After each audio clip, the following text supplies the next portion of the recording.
The next set of settings that we'll be reviewing is company settings.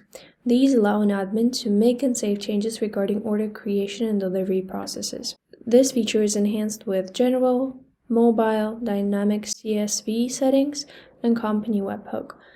General company settings include company settings, order settings, units of measure settings, and a full list of settings may be viewed on the screen. Let's review a couple of them. So, company settings contain information about company's main information, email information, company's location information, and company's other information.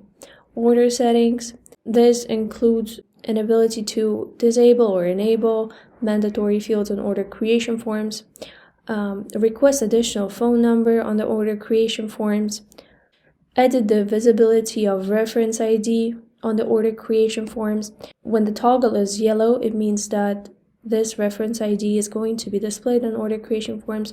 When this feature is disabled, by clicking the toggle and making it turn gray, this feature will be hidden.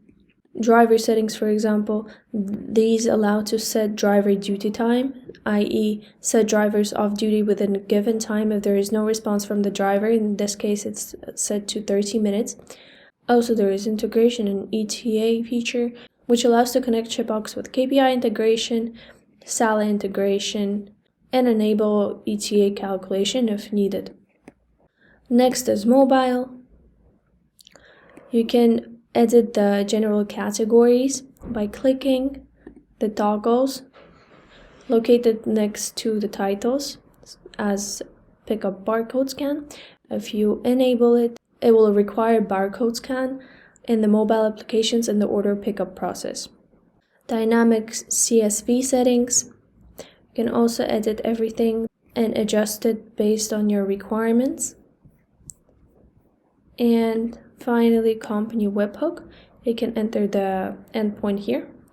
And in order to save the changes that you made, you need to click the Save Main Webhook endpoint.